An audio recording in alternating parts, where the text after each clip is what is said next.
chapter 13. Lo, mine eye hath seen all this, mine ear hath heard and understood it. What ye know, the same do I know also. I am not inferior unto you. Surely I would speak to the Almighty, and I deserve the reason with God. But ye are forgers of lies. Ye are all physicians of no value. Oh, that ye would altogether hold your peace, and it should be your wisdom. Hear now my reasoning, and hearken to the pleadings of my lips. Will ye speak wickedly for God, and talk deceitfully for him? Will ye accept this person? Will ye contend for God? Is it good that he should search you out? Or as one man mocketh another, do ye so mock him? He will surely reprove you, if ye do secretly accept persons. Shall not his excellency make you afraid, and his dread fall upon you? Your remembrances are like unto ashes, your bodies to clay. Hold your peace, let me alone, that I may speak, and let come on me what will. Wherefore do I take my flesh in my teeth, and put my life in mine hand? Though he slay me, yet will I trust in him. But I will maintain mine own ways before him. He also shall be my salvation, for an hypocrite shall not come before him. Hear diligently my speech, and my declaration with your ears. Behold, now I have ordered my cause. I know that I shall be justified. Who is he that will plead with me? For now, if I hold my tongue, I shall give up the ghost. Only do not two things unto me. Then will I not hide myself from thee. Withdraw thine hand far from me, and let not thy dread make me afraid. Then call thou, and I will answer, or let me speak, and answer thou me. How many are mine iniquities and sins? Make me to know my transgression and my sin. Wherefore hidest thou thy face, and holdest me for thine enemy? Wilt thou break a leaf driven to and fro, and wilt thou pursue the dry stubble? For thou writest bitter things against me, and maketh me to possess the iniquities of my youth. Thou puttest my feet also in the stocks, and lookest narrowly unto all my paths. Thou settest a print upon the heels of my feet, and he, as a rotten thing, consumeth, as a garment that is moth-eaten. Job chapter 14. Man that is born of a woman is of few days, and full of trouble. He cometh forth like a flower, and is cut down. He fleeth also as a shadow, and continueth not. And dost thou open thine eyes upon such an one, and bringeth me into judgment with thee? Who can bring a clean thing out of an unclean? Not one. Seeing his days are determined, the number of his months are with thee. Thou hast appointed his bounds that he cannot pass. Turn from him, that he may rest, till he shall accomplish as an hireling his day. For there is hope of a tree, if it be cut down, that it will sprout again, and that the tender branch thereof will not cease. Though the root thereof wax old in the earth, and the stock thereof die in the ground, yet through the scent of water it will bud, and bring forth boughs like a plant. But man dieth and wasteth away. Yea, man giveth up the ghost. And where is he? As the waters fail from the sea, and the flood decayeth and drieth up, so man lieth down and riseth not, till the heavens be no more. They shall not awake, nor be raised out of their sleep. O that thou wouldest hide me in the grave, that thou wouldest keep me secret, until thy wrath be past, that thou wouldest appoint me a set time, and remember me. If a man die, shall he live again? All the days of my appointed time will I wait till my change come. Thou shalt call, and I will answer thee.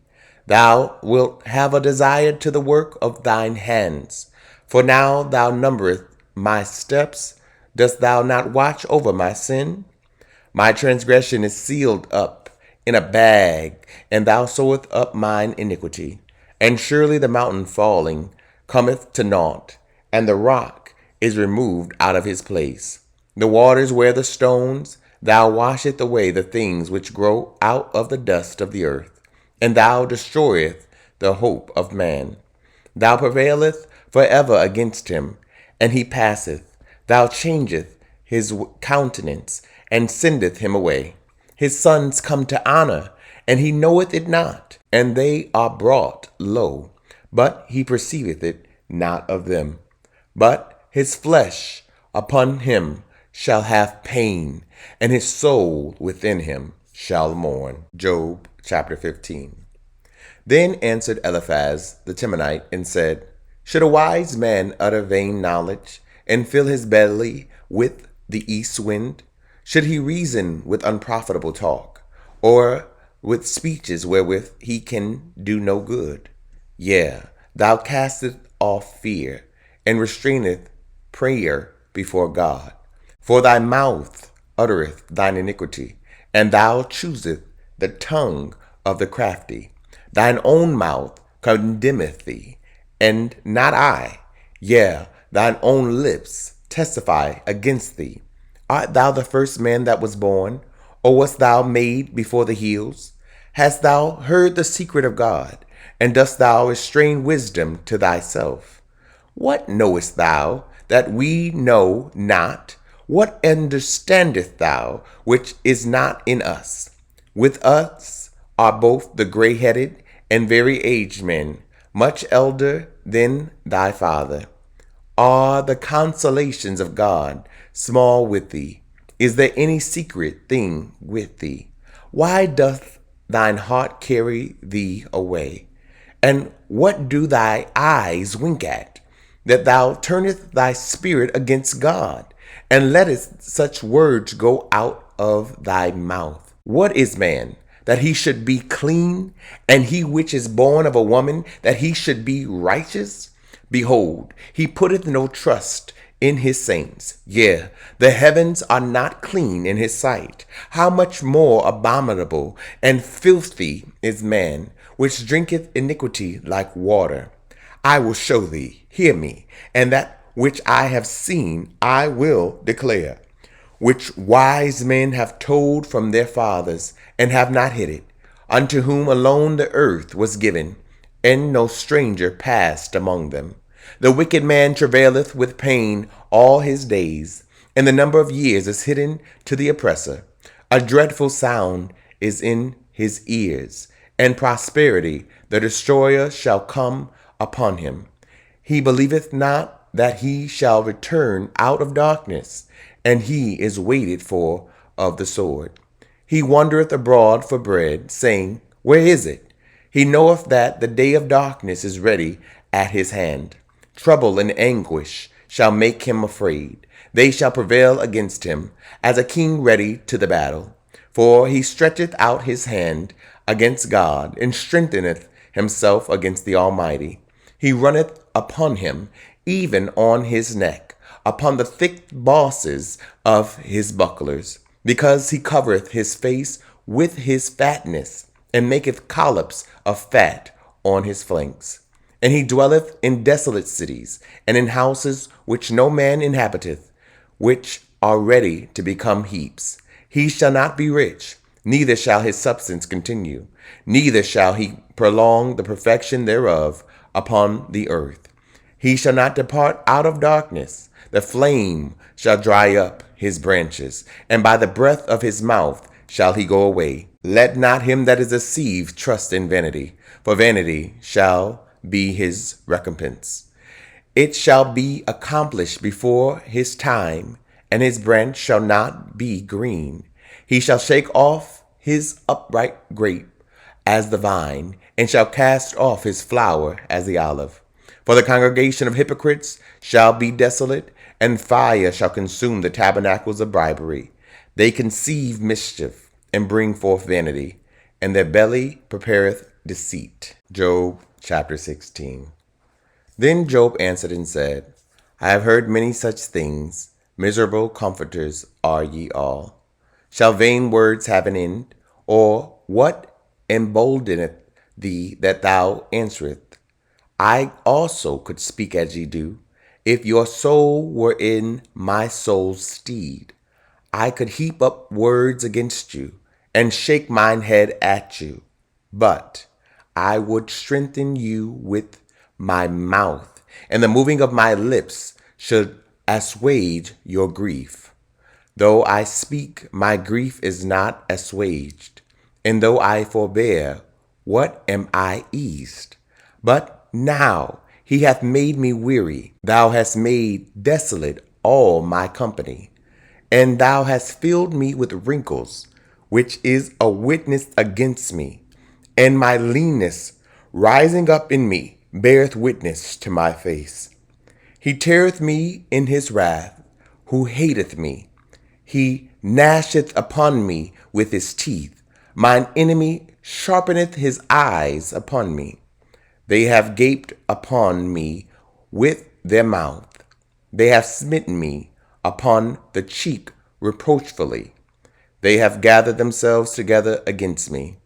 God hath delivered me to the ungodly, and turned me over into the hands of the wicked. I was at ease, but he hath broken me asunder. He hath also taken me by my neck, and shaken me to pieces, and set me up for his mark. His archers compass me round about. He cleaveth my reins asunder, and doth not stare. He poureth out my gall upon the ground. He breaketh me with breach upon breach. He runneth upon me like a giant. I have sewed sackcloth upon my skin, and defiled my horn in the dust. My face is foul with weeping, and on my eyelids is a shadow of death. Not for any injustice in mine hands. Also my prayer is pure. O earth, cover not thou my blood, and let my cry have no place. Also now, behold, my witness is in heaven, and my record is on high. My friends scorn me, but mine eye poureth out tears unto God. Oh, that one might plead for a man with God, as a man pleadeth for his neighbor. When a few years are come, then I shall go the way whence I shall not return. Thank you so much for tuning in. Don't forget to like, comment, and share. Someone you know needs to hear this message. If this program is helping you in any way, consider partnering with us and sending a love gift to Cash App $Dante J. Worth. This program is supported by Audacious Believer TV and you, our listening partners. Remember that life is meant to be enjoyed and not just endured.